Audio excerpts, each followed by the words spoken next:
Welcome, friends. I am so excited for this conversation. This is Breath of Life Conversations. This is going to be a big one. Okay, I've got Nikki Novo. She is my mentor, my spiritual mentor. She led me through and taught me what she knows, not all of it, I'm sure, but so much that helped me get started on my path to helping others get to their highest and greatest selves and their path and purpose.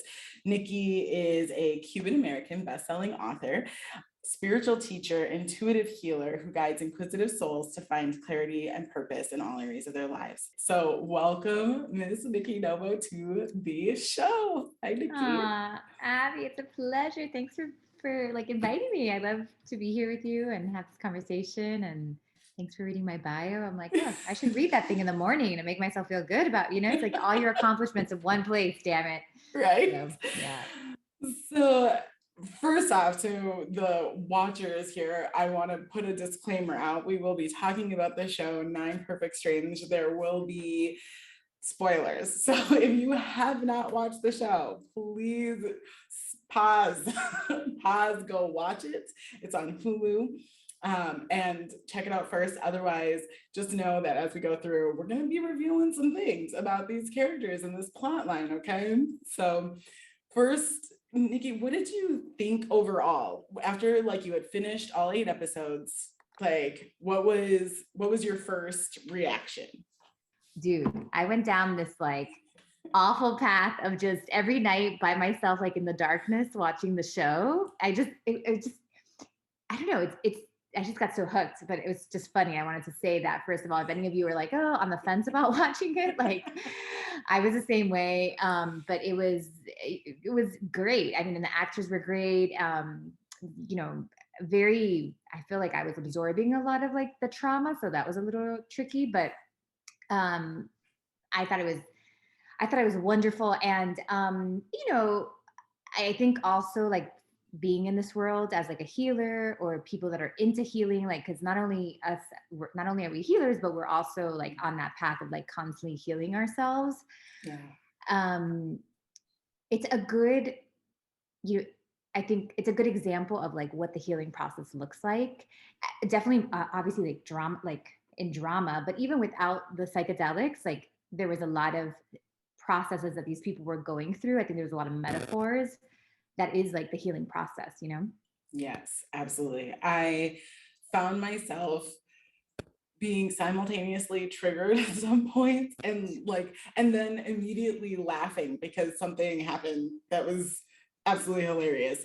For example, I was watching the scene where Tony and Francis had really started, really liking each other. They were thoroughly into each other. Everybody knew it by that point. She had they were on the buddy system. She went to sit on the root of a tree, and I found myself being oh man, this is gonna be awkward. Please don't do this. And then just cracking up because and Melissa McCarthy, who plays Frances, is just such a comedic genius that for her to just blurt out, he's going in. Yeah, I love that. Well, it's because it's almost what was going on within her was being said. And I also loved how they kind of showed how she over romanticized. There was parts where she over romanticized what was happening. Yes. So that was interesting too, because I'm my gosh, how true is that? We start having feelings for people, but then we over romanticize the process. So that was, I thought that was cool. And amazing too that it didn't feel gimmicky because she was a romance author. That I didn't ever get this sense of they're really overdoing this. I just got this sense that these are characters that they've tried to flesh out in the most in the best way that they possibly could. Mm-hmm. And using specific containers for each of them. So, a menopausal writer who had just lost her contract, who had been duped and lost a lot of money.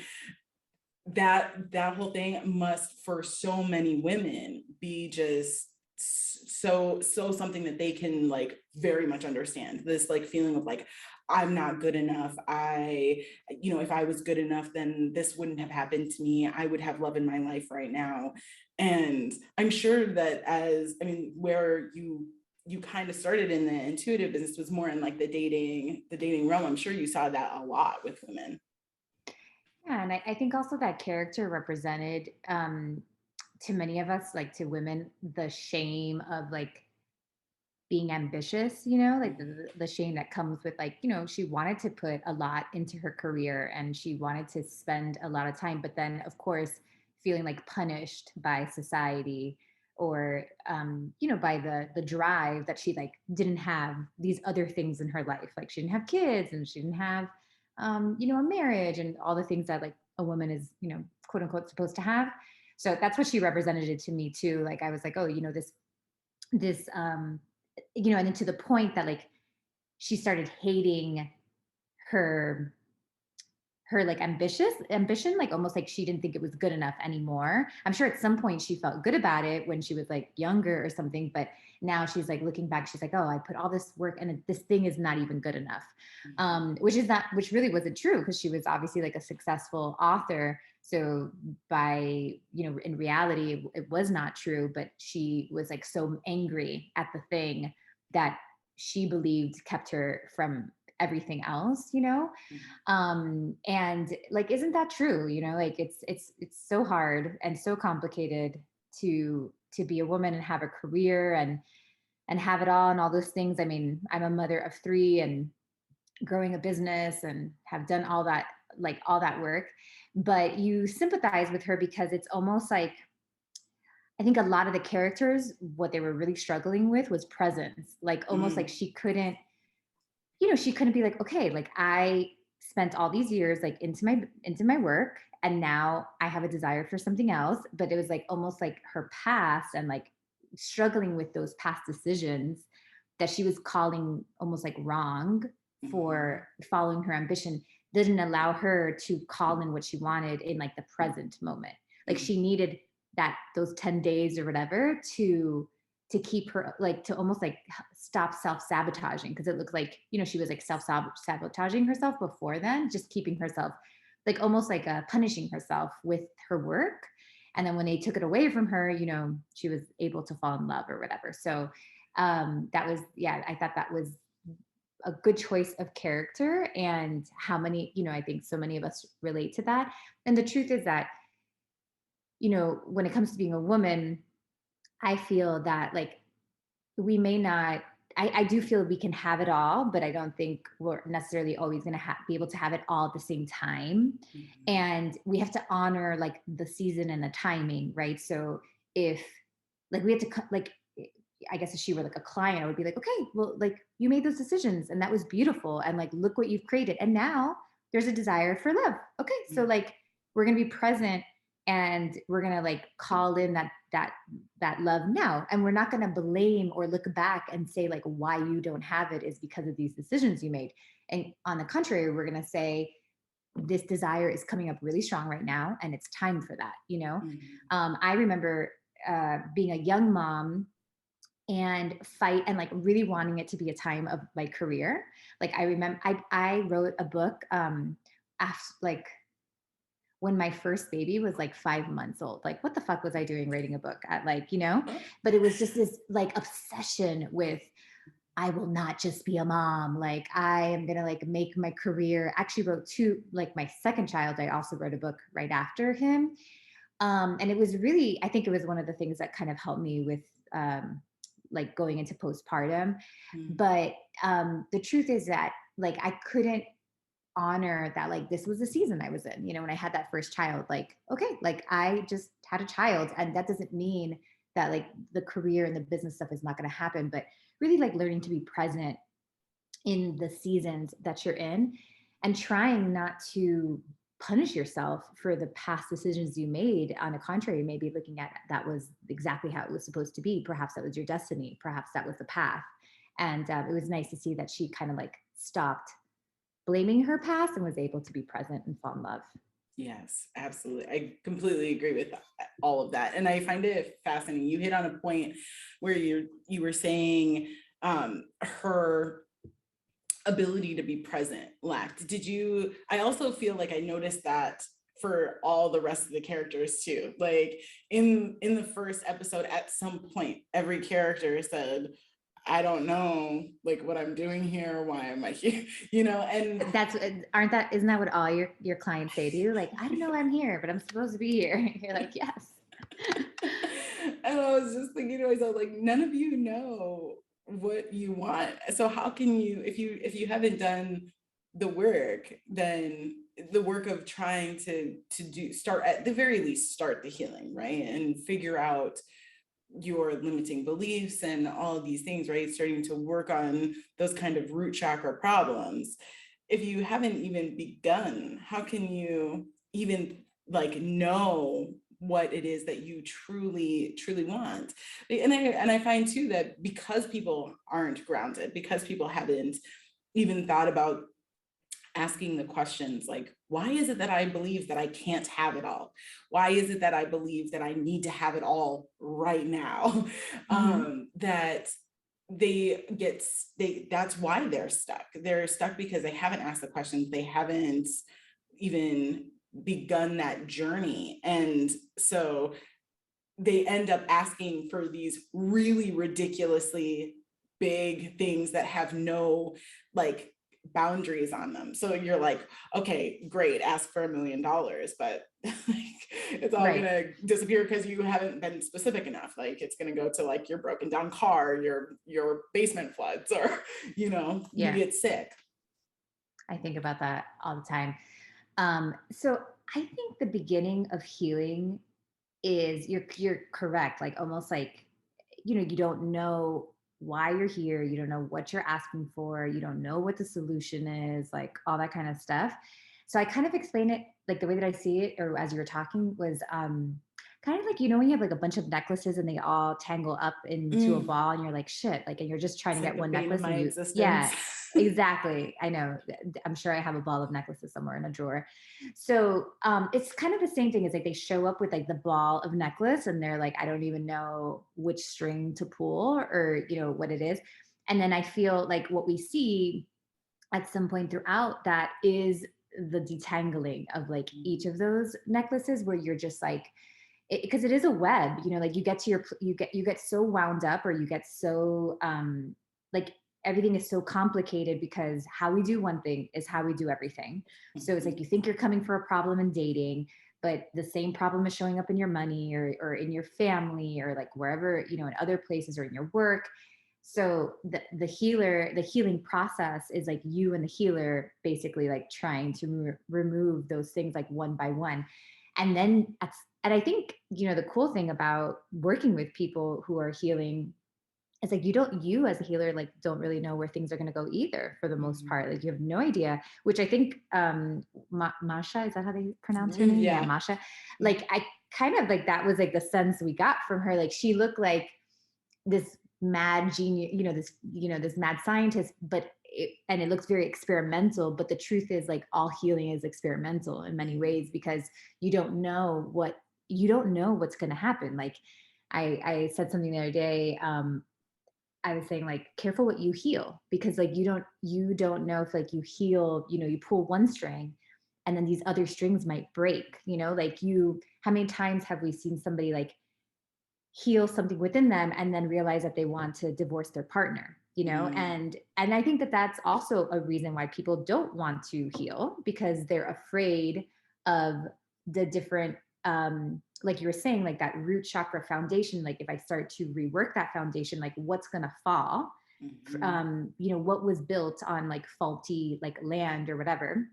So we like are afraid because the truth is we don't know what we're going to find when we start healing. But it's always better than we think.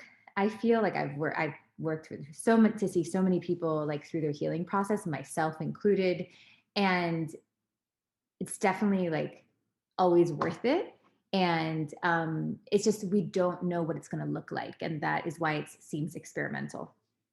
Was there a moment that like in through the healing process for any of the characters that you found like most shocking where you're like, oh, I didn't expect that, or like just from a purely like dramatic like effect or perspective, or like even from a healer, like somebody who does this work like for a living going, oh, now if that happened to me, I'm not exactly sure I'd be okay with that. I mean, I was like very concerned for Carmel, obviously. Like, I mean, she was such a great actress. She did such a good job in that the show.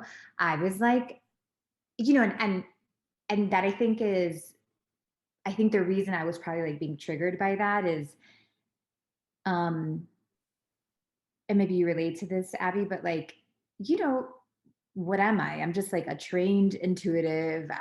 Yeah, I'm a coach, all these things, but like, I didn't spend, I do know I have like many lifetimes of like brain training and all that kind of stuff, but like, I didn't go to school for 9 years, like my father, for medicine or anything. And I was concerned for like Carmel, and I think she even says it at some point. She's like, I need to be like in a mental institute is like what Yeah. she's saying.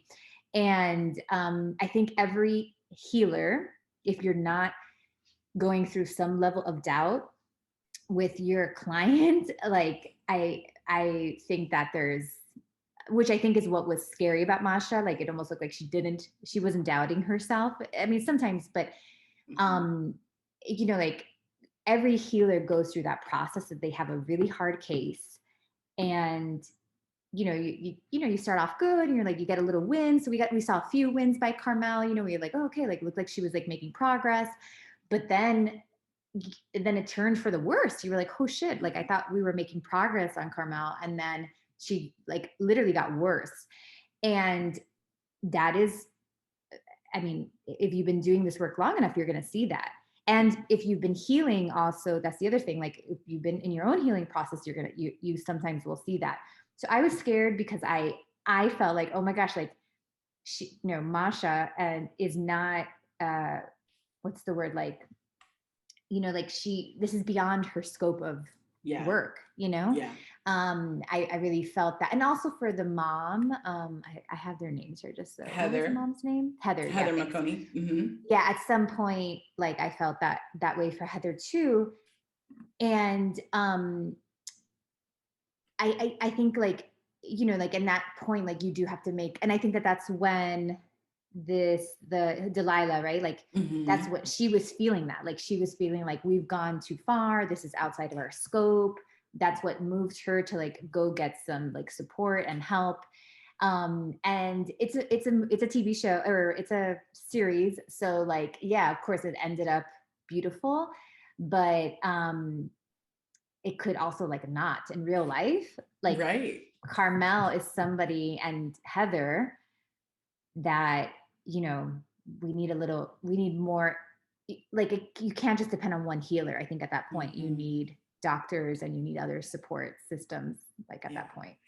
I have definitely found that that's been a pretty strong pull for me as, and why I'm like just so grateful for the training you were able to give me, because I already had, the like more Western style medicine behind me, but I didn't have that part. And now that I do, it's become very easy for me to be able to like, even go into my place of employment, like my semi-fake job. and look at it that way, Abby, because then like you're gonna grow more. Be like, oh, that's like my side hustle. That's my side thing. Here's my side hustle. And be able to see, like, it's what's so interesting to me is that I go into the ER and 9 times out of 10, I'm like, you just need an energetic like thing. Like 100. You need to like come and like book a session with me or my peeps, and and you need to. But you like, probably feel more confident too, because like, I mean, I feel semi-confident because I grew up around doctors. So same thing, like I can kind of tell. But yeah, like it's just, I agree. Most times, like it's just they need these energetic. I mean, I've seen it, right? I've helped like many women get pregnant that they've been to every every doctor and like wasn't able to get there. But there's always this, there's a healthy amount of fear, I think, in every healer. My father taught me that. He's a physician, an MD. And when I started doing this work and I would get nervous, like, can I really help this person get to the other side? And I expressed that to him. He always told me that like every healer, physician, doctor, whatever, should have a healthy level of like doubt. He says, number one, because you're going to get more questions, you're going to answer, you're going to ask more questions, you'll get more answers. And also he said that like, it kind of just reminds you of like your humanness, that there is something bigger than you. And you have to be able to like, to lean on that. So, but yeah, I was nervous for her, Abby. I was like, somebody's gonna die. She's gonna kill somebody. Like, I just kept waiting for. I'm surprised nobody died. Just, well, spoiler alert, guys. Sorry, but no, like, yeah, nobody will die. So that's something that I was like, somebody's gonna die. I did, and especially since Masha gets throughout most of the series, she's getting like death threats and like she's being stalked, and the fact that it's from Carmel, and that she's the one who not only is like stalking her throughout the show, but she was actually the one that attempted to like kill her in the first place. Did you, Abby, did you find like that maybe, like, did you feel like there was like symbolism in that? Like, I almost felt like, was Carmel like the angry Black woman, and then like the white woman? Like, I thought it was very interesting, like the races that they chose for each, because to me, I felt like, as a white woman, I was like, this is so interesting because Carmel is like she's been taken advantage of, you know what I mean? And she's been like pushed to the extreme. And then we're like, oh, why is she so angry? Like, why is she so mad? And I wonder, but it felt to me like that was, and and then Masha, this like very white woman, Russian, but whatever, still like, and I thought that was an interesting, I thought it was, I still thought Masha was like very manipulative, but I thought that was like an interesting metaphor and a moment for compassion towards Carmel. Yeah, I definitely caught that, and I'm so happy that somebody else did too, because sometimes I feel like I watch shows or I read books or watch movies and I like see things and then I try to like talk about it and people are like, you're being overly sensitive. Yeah, like, no, that's not what they meant. And I agree. I think, how do you blame somebody who's been so thoroughly abused, emotionally, mentally, possibly has a mental disorder anyway, right?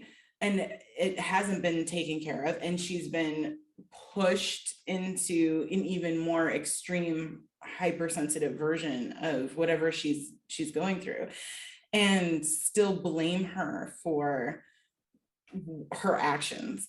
And she's constant. And so what I found interesting with all of the women, particularly though Carmel and Jessica, was that they were being constantly dismissed by people, by the men on the property, the staff sometimes, Masha herself.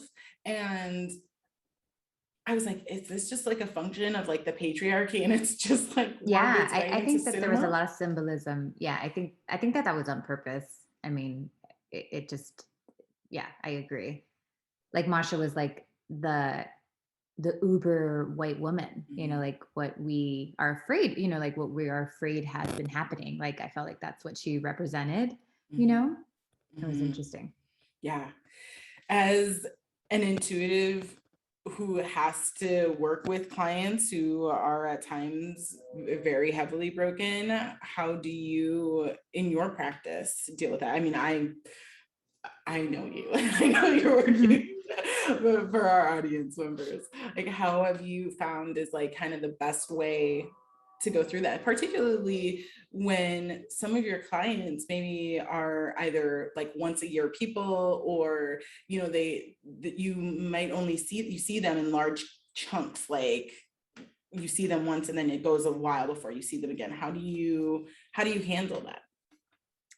Yeah, so Interesting. So looking at the characters, like Masha tried to exhibit this, which like she tried to exhibit like unconditional love, and you see her touch people and like look at them in the eyes and forgive them and all that kind of stuff. But in a way, it all felt a little like fake, underlying fakeness or whatever.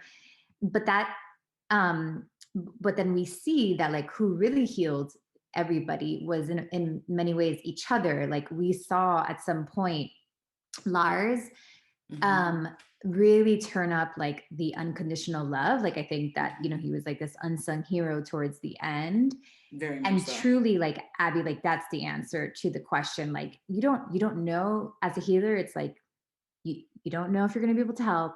You don't know where this is going to go. You don't know how long it's going to take, like all the things. But the power of love is incredible. Like you just have to like love a person. Sometimes these people come in and they've never been loved.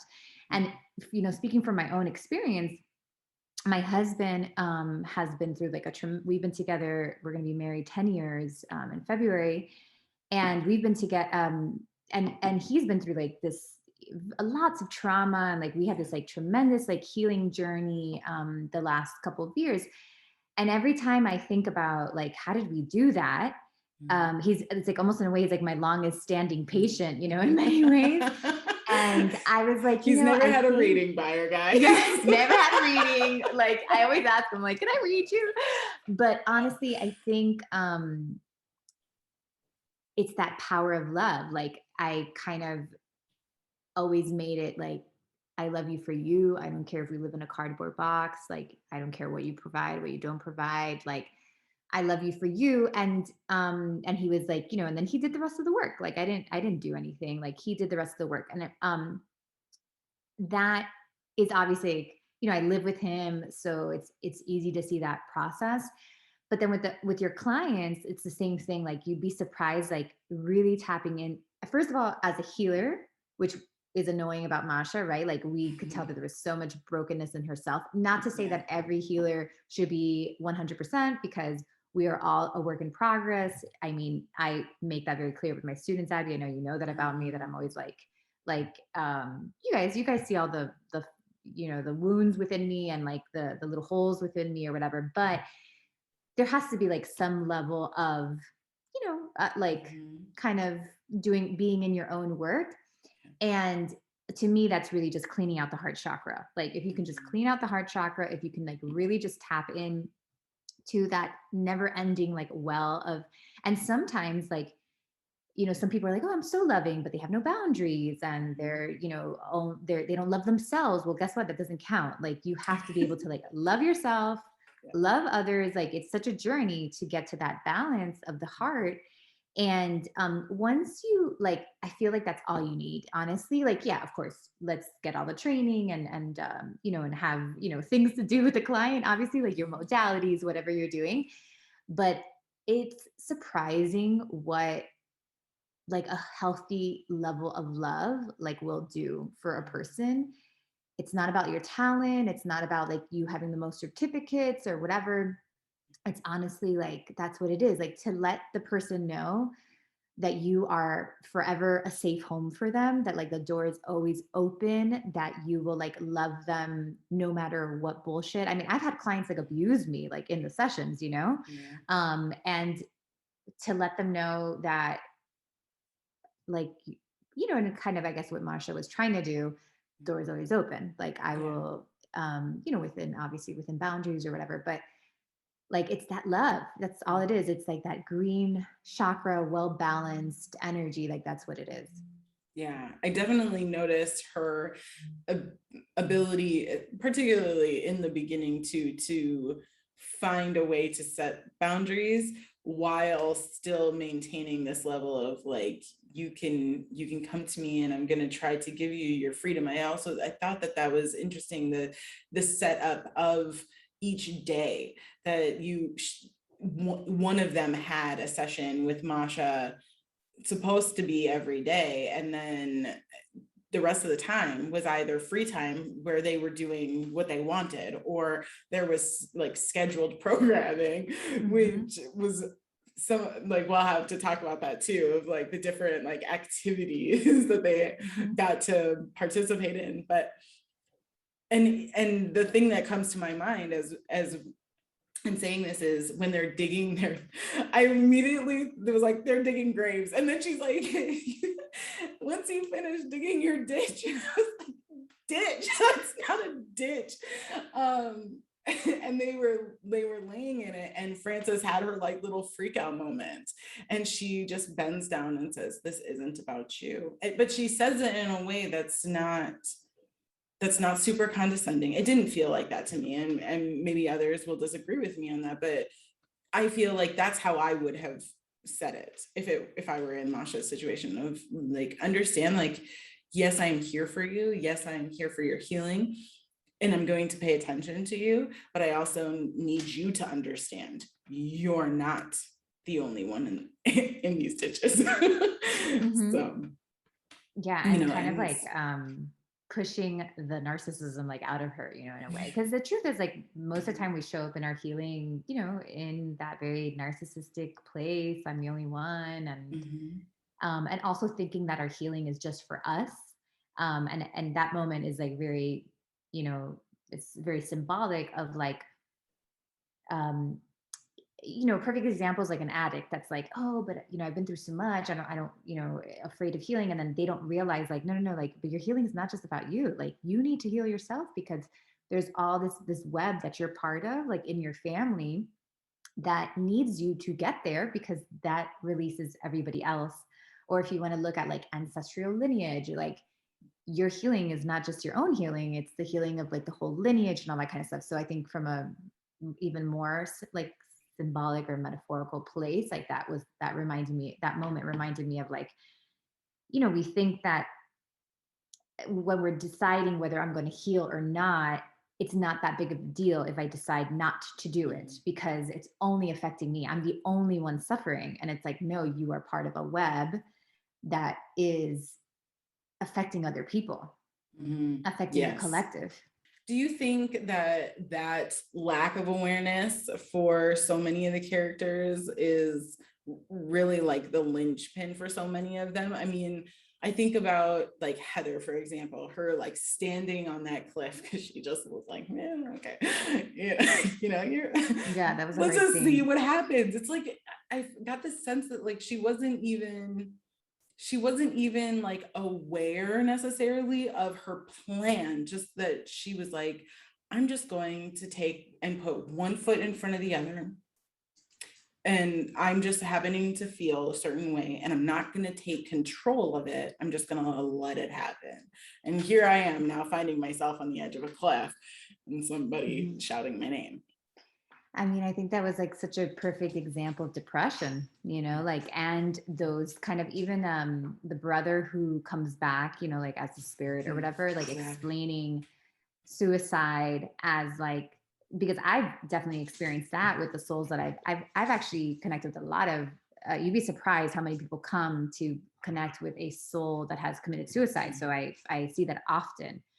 And I think they did a great, you know, they did suicide like they did great justice to it, because even in that moment that we see her, she wasn't like planning to kill herself. She wasn't, which that, yes, some people that commit suicide, definitely there's planning, but most like I think if we would do statistics wise, we would actually see that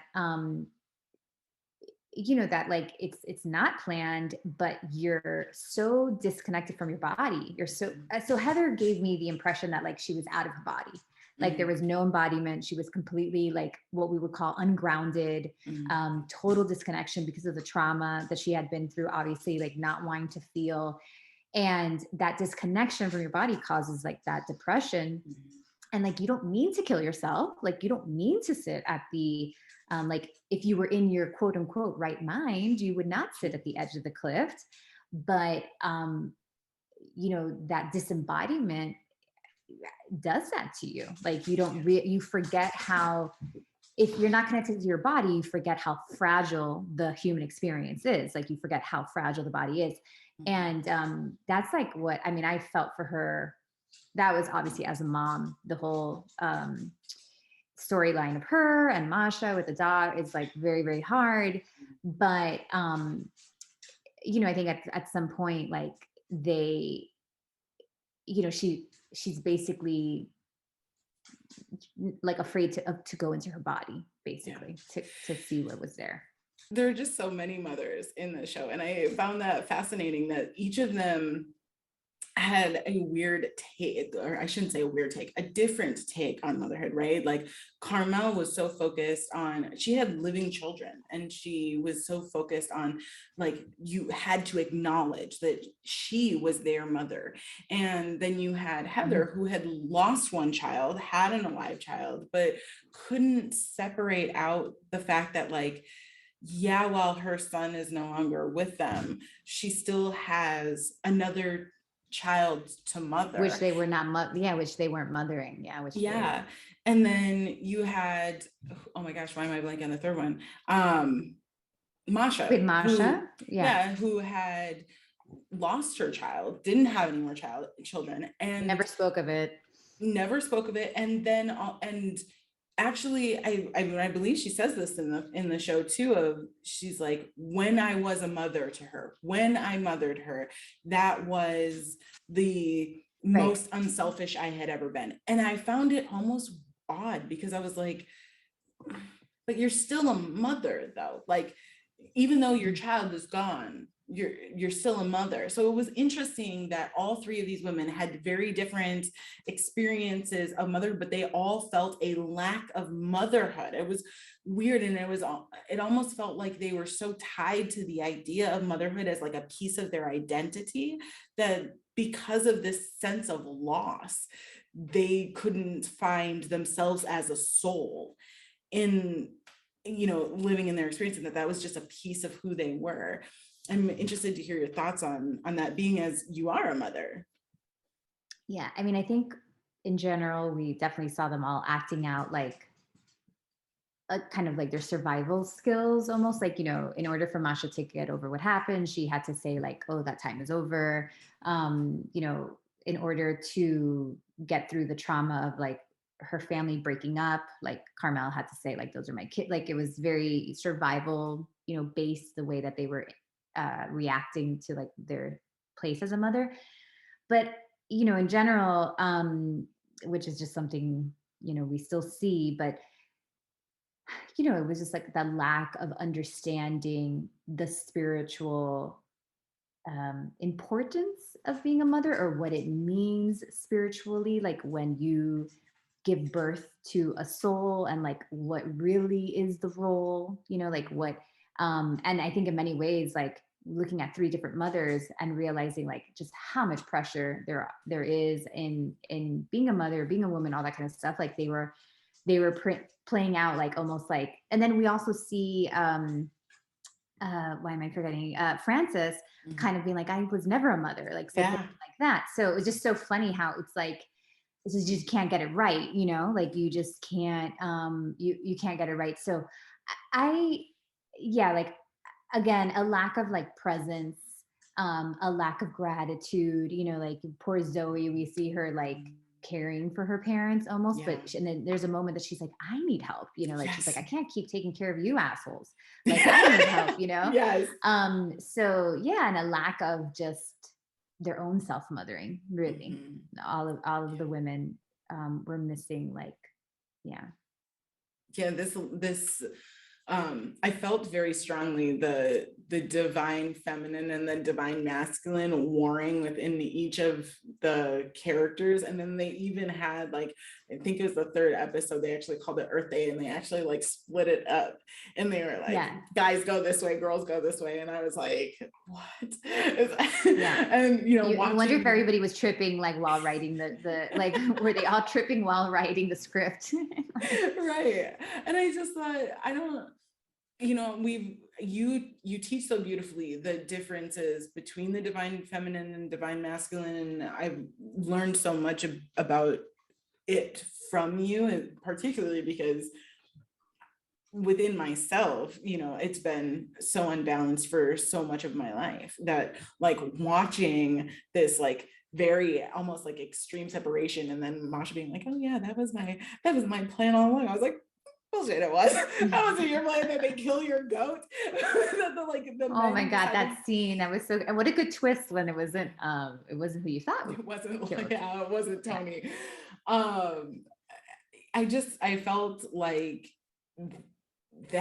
those scenes, that whole episode was really almost an epitome of like what is kind of wrong with our society, because here you had this perfect spot, right? This beautiful retreat space where you can truly start like doing a lot of like really deep healing. You have these different, you know, modalities and whatever, but you then like the right before they jump into these very deep dosing, very deep trips, they have this separation where all of a sudden you see them go to these very extremes where it's not even divine anymore.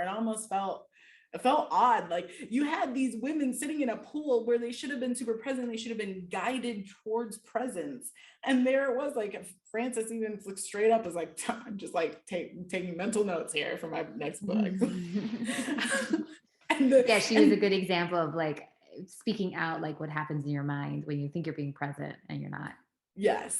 And Delilah being just such I felt interested. I was interested by her as like a character and as a facilitator, because there were times when I was like, yeah, you're doing this right. You know, the whole holding Heather's hand to keep her from, you know, jumping off the precipice basically, and showing that level of kindness. But then like in that moment, in that pool, not saying anything to try to get her to come back, or to get Heather to like not want her husband to go and have an affair with somebody while at the retreat. Like I felt like those were all moments where like maybe not you're maybe not the right way, but finding a sentence that could have led everybody to a place of more accountability, more responsibility, more acceptance, more presence.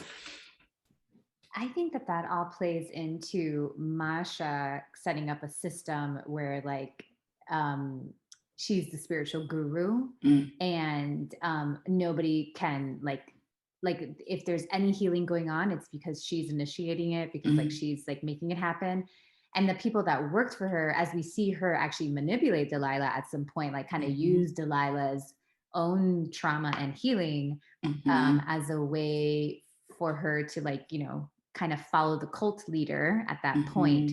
So I think that is another thing that I think that was playing into the wellness world, you know, just kind of being mindful that, you know, you can have teachers and guides, but the truth is like those, like, you know, like almost like just not empowering her people to be initiators of healing, you know, like almost just kind of following whatever she was saying. So I think that that's why we see Delilah, like, you know, like you said, like a lack of guidance in general, like a lack of support and like how to help people get there. Like all she knew to do at the end was like, fuck it, I have to call the cops. Like this has to stop. It was like, you know, she didn't know anything beyond that, because it's probably like, that was like, there was one master guru and everybody had to follow what the master guru said. And there was no training for the other people to be, because even we look at like Yao, right? That was his name. Yeah. Like you can tell that guy, he was like a natural healer, but he never felt, like able to, like he never felt like he had the, you know, like he was, that it was okay for him to support, you know, like to move people along and initiate the healing. So that's something, you know, of course, like we always just have to look out for in the healing world, in the wellness world. Like, are we just being ridiculous and following like one leader, and are we forgetting about our own intuition? Are we, you know, is the healer trying to avoid their own healing and so that nobody questions them, you know, so that they don't have to go deeper into their process. And I think that's what Masha represented, and that's why her people were the way that, you know, that they were. And also, like, you know, I think at the end, they're all trying to avoid um, seeing, like, she put herself in a position to like be seen as a god, you know, and like Mhm. all the, you know, that's why, you know, at some point Frances is like, is she the real deal or is she batshit? You know, like Yes.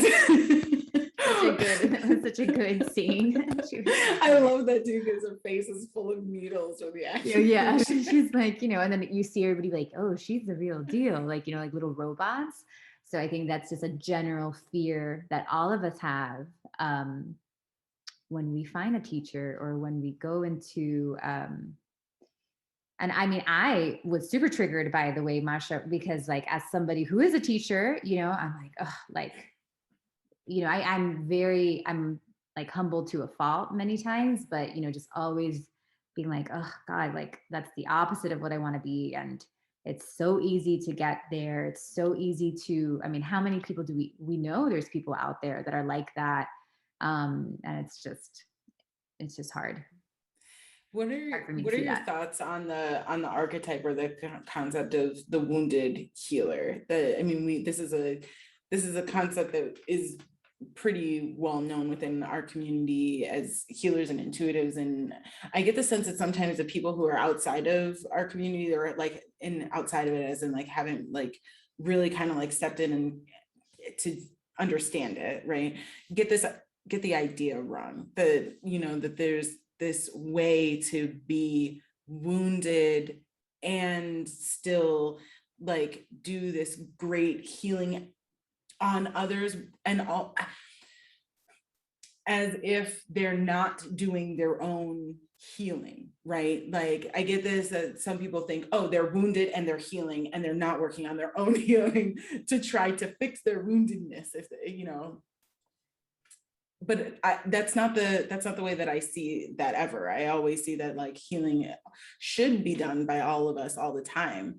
So I'm curious, do you feel like Masha is kind of this, not a pitium of like a wounded healer, but do you think that she provides a decent framework for it? Or do you feel like there's something that's missing from her character that makes that not quite a true archetype for her?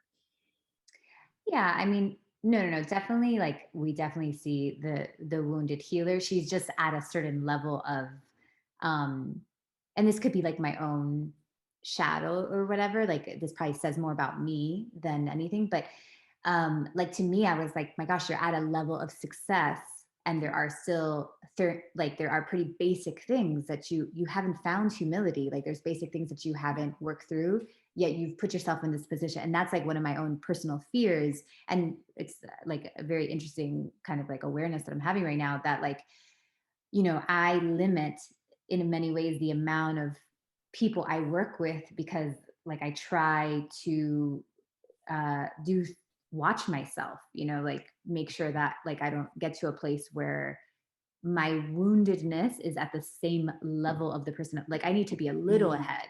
Like I need to yeah. be, I have to have a level of mastery. Healing is completely a lifestyle. Like I know till the day that I die, I will be healing, because I have to heal what happened this lifetime plus all the other lifetimes. And I'm not one with source yet. I'm obviously still reincarnating. So I am constantly like working through things.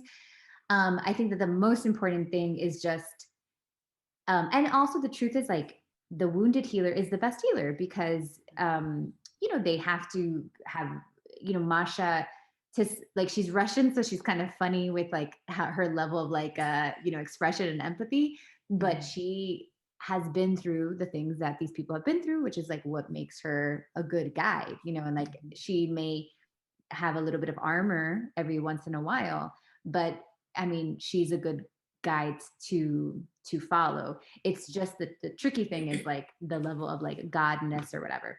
yeah. And then the wounded healer is really what I have found, Abby, like from doing this work for so long and leading so many people, is actually like as you lead more people, you could the reason I know like you could never be completely healed is because every group or every kind of season that you go in, the group asks you to get, they're almost like, Mm. they're almost like an algorithm that is trying to perfect you in a way. Like, Mm. for instance, like right now in my company, I have all these like these mentors that work for us, and like they're asking me to be better. Mm. Like you guys as my students, you ask me to be better. So Yeah. like I don't, I'm not even aware of some of the things that like I'm lacking in, and they don't really matter at a small scale. Mhm. But as I get in front of more people, as I have to lead more people, I feel very much that you guys are creating me in a way. Mhm. Like I feel that you're asking more of me, and um I'm in relationship to that. Like I'm just like, okay, like they're pointing out things in me that like didn't matter if I was just coaching Yep. 5 people. But now that I have, it does matter, and I have a choice in this moment to either to be in this like symbiotic relationship with them and close up those holes, but knowing that there's going to be more and later on, but they don't show until, or they don't matter, like they're not that big of a deal. Mhm. But you guys asking more of me like requires me, and I think that that's like what was happening too. Like they were asking more of matcha. Like they were like, no, no, like you have to heal this. Like you, Yeah. like we need you to. So in many ways, like that's when you're healing, you're also receiving healing. And that's the that's the beautiful gift of being in those positions. Yeah, and as you said that, it just, I could like see the scene of Carmel and her having their moment, and of, that was a piece of healing that Masha needed, that she needed to Yes. understand that moment of that near-death experience that created Tranquillum House and created Right. this very Right. And Carmel's like situation. blaming herself. And Masha's like, no, like, are you kidding me? Yeah. Like you created this. Mhm. Yeah. Absolutely. Did you feel like all of the reliving of the pain? Like I think about characters like Tony that, was kind of constantly, as he was withdrawing or as he was sitting in meditation, he was like reliving just these incredibly painful moments in his life. And I felt like, every time that he would come out of it, Francis would be there and he would say something along the lines of, I'm not sure I can make it to the end of the week, or I'm not sure if I can do this. And did you feel like it was the resistance that he was having and that he wasn't able to see like the full thing and really like get there? Or do you think that reliving pain in the way that he was reliving it isn't super helpful, and it would have been better for him to do some of that work with someone like us that does that sort of healing differently? Where I'm thinking of like when you were teaching us how to view past lives and how to see really painful past lives to be able to heal them, having you guide us there, having each other guide us there, and be basically a stopgap for a lot of that pain, or to be able to say, step out of whatever we're seeing as a collective so that you're not no longer taking on so much, and recognizing that. Yeah, I mean, Tony's character and Francis's character, obviously, like they are the example of like the feminine and the masculine, and like the Mhm. wounded feminine and the wounded masculine. Tony like does such a great job of being like your typical guy, right? Like, I mean, to the point that he was a football player, and his pain is like not to say that women don't do the same thing, but his pain and the way he dealt with it is a very like masculine way of dealing with things. Just they don't have as much outlet to like share, and they got to tough it out and just bury it. And his story was like he buried all his trauma, and then through these psychedelics he's like reliving it to basically rework it. I've seen that like in therapy actually with my daughter. She had to like relive a trauma in order to fix it. And at first I was very afraid. But and it was the same thing as like obviously no drugs, but like a journeying to a place to then almost like choose again. Mhm. And I think that brings us to the question of like, is time really a thing? Because the truth is like when you're having PTSD and you're flashing back, you are there. Like Yeah. there is, your body does not know the difference. So sometimes definitely the way Tony's doing it is like not the right way. Like you would typically have like a therapist with him Mhm. as he flashes back so that he can choose differently. That's the whole idea. And that's also why we do the past lives. It's almost like, let's go there and let's choose differently. Let's rewire the meaning of that story. Like let's rewire it Mhm. so that it means something different to us, so that we can, because it's really the trauma, it's not even so much that the trauma happened that's painful to us. It's like the what our brain identified it as, like, oh, this was bad because of this, or I didn't do this, or I didn't do that. So definitely, like, I was saying that it was like, cringing, like you cringe because you don't want him to experience that, but he's Yeah. experiencing that all the time because he has PTSD. And we see Francis come in to kind of like represent the opportunity to heal, I would say, like Mhm. maybe the hope, and basically giving him a moment to like not be in his trauma alone, which is again like a very male way of like dealing with trauma. So kind of introducing the feminine to healing. Yeah. So I thought that that was like very good. But yeah, it's so hard to see. But those of us that don't suffer PTSD, I mean, it's hard to experience. But this is what people are going through, and this is what creates addicts. I mean, it's very accurate. Yeah.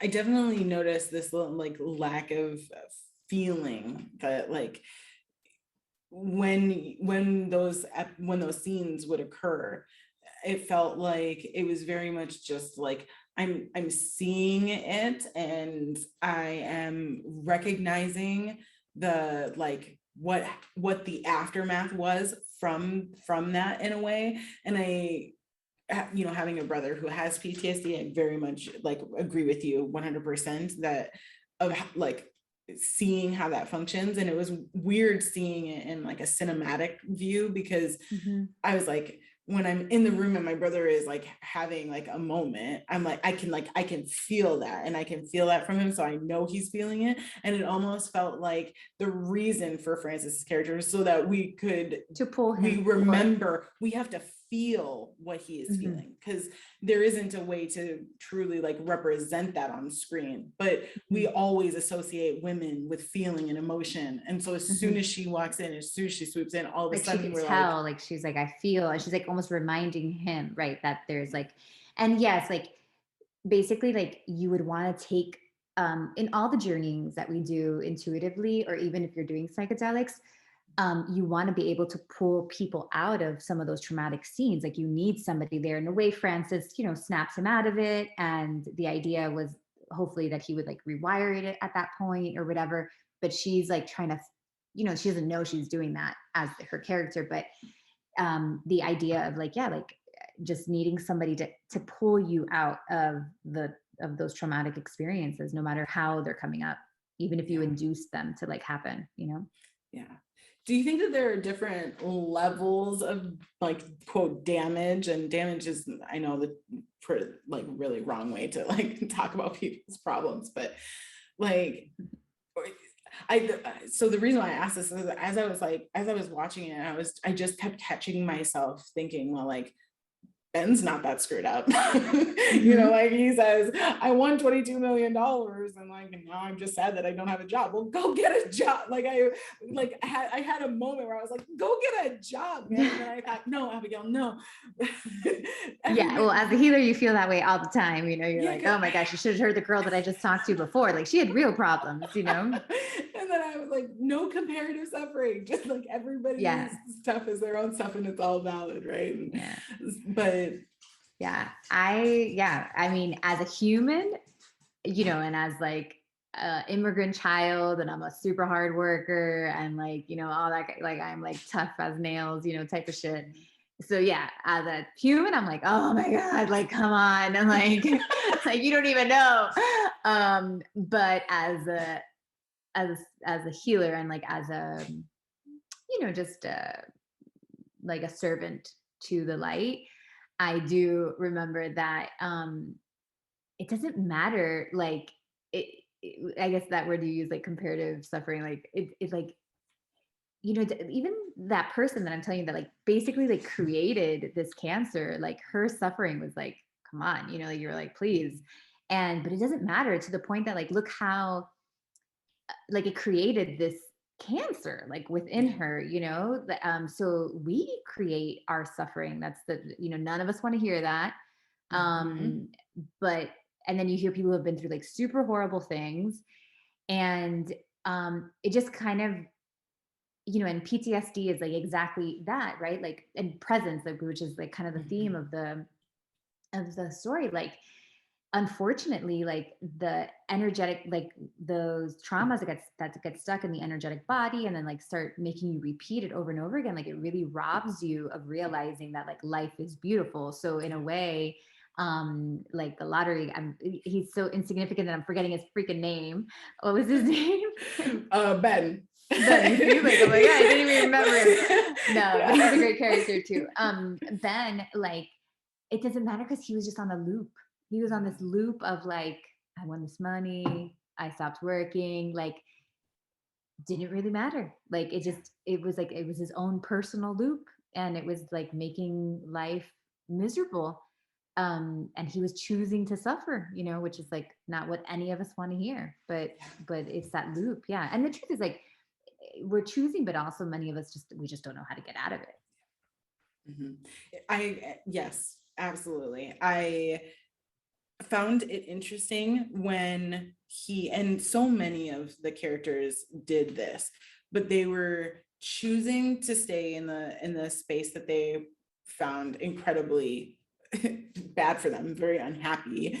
And instead of choosing something different, you know, they stayed there. But then within staying in the spot that they found super uncomfortable, they found some way to like blame themselves, like, and Ben being like a really great example of this, him and Jessica sitting in the hot tub pool and him saying, I was thinking about change.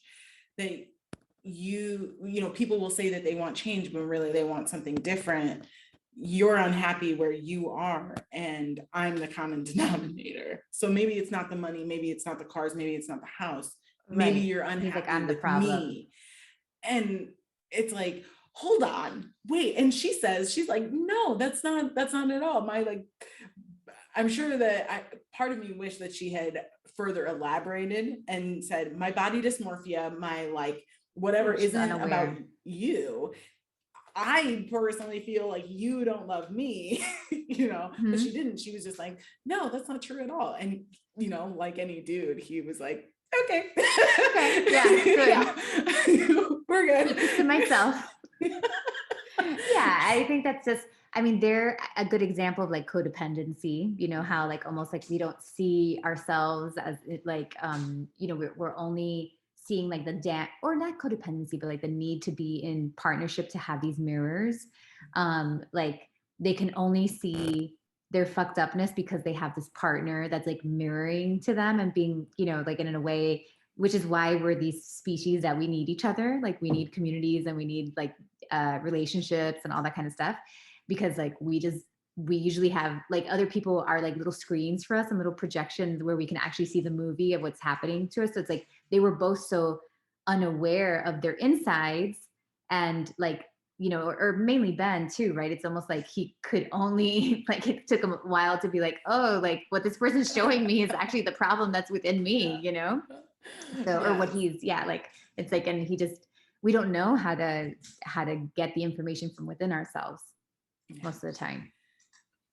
Going sort of going back to this like lack of guidance, do you feel like these almost not full realizations stem from the fact that like Masha just is kind of like periodically popping in and out, that like as a guide and as like a healer, she's just like, she just got incredibly lucky because I didn't, by the end Yeah. of the show, I was like, you're not intuitive, you're just Yeah. lucky. Well, she was like she's a mad scientist is what she is. She was just experimenting. Absolutely. Like, um, you know, it's, to me, that was like, yes, absolutely. Like in a normal setting, which we want to have a healthy level of being like, okay, if this person's not getting there, there's something I can do better. You know, there's a healthy level of that, because like you want to be a little bit more like hands-on. But then there's also like the approach. There was a little bit of that too, was like the community, like this, which we've seen in Soul Teacher, like the community does a lot of the work. Yeah. And Masha, even though like, you know, everybody thought she was the healer or whatever, it was obviously it was like the group working together that was like healing each other for sure. And like that stuff just takes time. And but yeah, we would have definitely loved to see people asking, you know, what were you just seeing? What did that mean to you? Like helping people interpret their dreams, basically. Yes. Like all these like little like hallucination dreams that they were having. Yeah. Even if like you could even do that in a way that like the guest have like a list of questions. Like if they're on the buddy system, you know, Francis could be like, oh, these are the questions I'm supposed to ask you. Like it's not like Masha has to do it all, or that, you know, that the people that, but yes, like a little bit of organizing in your mind of what just happened, you know, actually, which is what we call integration. So like after I did that funny MDMA trip, I knew to schedule an integration session after, like, and I knew it wasn't going to get like the shaman that ran the thing, like she offered it, but I didn't trust her. I had no connection to her. Like she was just a glorified like drug dealer, you know? So I knew to schedule an integration session with a friend of mine who like does plant medicine and you know is a true shaman. So she so like what we want to see is like anytime you have a journey, or which is why even in Soul Teacher, I mean, we don't always have like all the time in the world for it, but and which is why in the practice circles we included circles, like you have to talk about which also like we saw like those emotional group sessions that you guys were doing too. Like you got to talk about your healing, like what you just experienced at some point. You got to process it.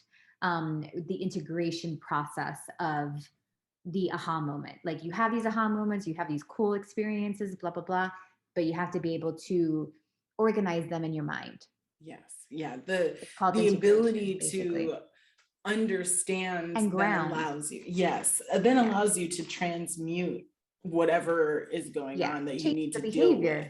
It's like the final thing that like changes like the behavior or changes the thought process, that kind of stuff. Yeah. So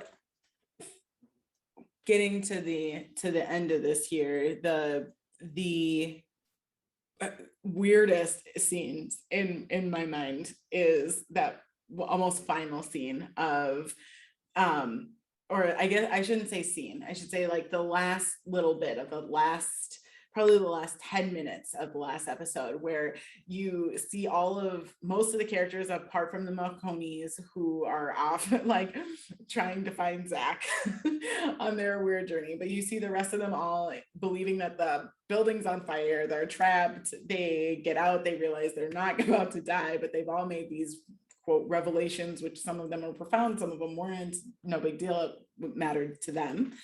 And then seeing this kind of, I don't even know, is glorified the right word, of this like ending of you're not really sure, is this just in Frances's book, is this just in her head, or is this actually happening? Like, at the end you're like, oh my god, is this a book? Like, is this just like her romanticization? Like I was thinking the same thing. Sorry, did you have a question? I was just really like your thoughts on that ending. Did it satisfy you as a viewer, as a healer, as somebody who was like, okay, I've definitely dealt with all of these archetypes in my career? And I think that totally. I mean, as a viewer, I was like, oh, is this just like is this like a trip all in itself? Like what is happening? You feel like you're tripping towards the end of that episode. Those last few episodes, you feel like you're tripping. Absolutely. And then, the trees bending were all weird. You're like, oh my God, what did you get out of that? And you're like, oh my God, what just happened? But I think that represents like, I always, this is like a horrible, gross example, but healing to me sometimes feel like, you know, when you have like this gross pimple and then like you can't pop it just yet. That's like the beginning stages of healing. And then finally, like, you're like, oh, you get there and then like you have that explosion and you're like so happy. It's like, that's like your aha moment. And then it like starts to heal. So I think to me, that last scene is really like the exhale that you get after you work through something really hard. It doesn't mean that it's the end. Like, you know that a few months from now, you're going to have another like healing experience or whatever. I was satisfied with it just because I know that that's like the exhale. Like, that's the break you get after like that like, oh my gosh, I'm working through something. It's so freaking hard. Like, you're so upset. You think you're dying. Like, you think this is not working. Like, all those feelings you go through when you're healing, all the feelings everybody goes through through Soul Teacher. And then at the end, it's like exhale, like gradually, like I'm at peace with what came out of this. Like, this is enough. Like, I'm at peace with this. And then, you know, and then there's that, then we see like the integration processes where we didn't see the integration process, which is them like just kind of, you know, taking it all in. And then we see like how it transformed and how it changed their lives, you know? So it was a little over romanticized, but I think as a viewer, you want to know that that's the real thing for all of them, you know, that like Tony and that they get a dog and and his kids are like cool with everything. And that Ben and Jessica run tranquil about. I love that. She looks so good, like with that new look, like she just looks so damn good. I was like, yeah, that's awesome. And no, and even Carmel, like I'm like, I want that to be her story, you know? Yes, absolutely. Having her come to that true like understanding of like the forgiveness wasn't for her. Like Masha forgiving her wasn't for Carmel. Masha forgave her for Masha, but that it allowed her to be able to forgive herself for what she did. And I think for all like her to see that, like in you know, the story of Carmel too is like she's the healer, you know, in many ways. Like she was one of the strong, like I think she was one of the strongest healers. Lars was a strong healer, like, you know, Zoe, like we just saw so many of them finding their healer self, like through that process. Yeah. Well, Nikki, thank you so much for joining me and for putting up with all of my questions about this. Oh my God, please, it's so fun. It's like you never have those friends that want to talk about all this like geeky healing stuff. So it was a pleasure. Thank you for having me. I feel like that's really the main reason for why I do this show, just so that I can absolutely satisfy say, no, I find this interesting. I'm going to talk about it. Which is such a good outlet for you because you're like the inquisitive child forever and ever. So I'm happy that you're feeding yourself that way.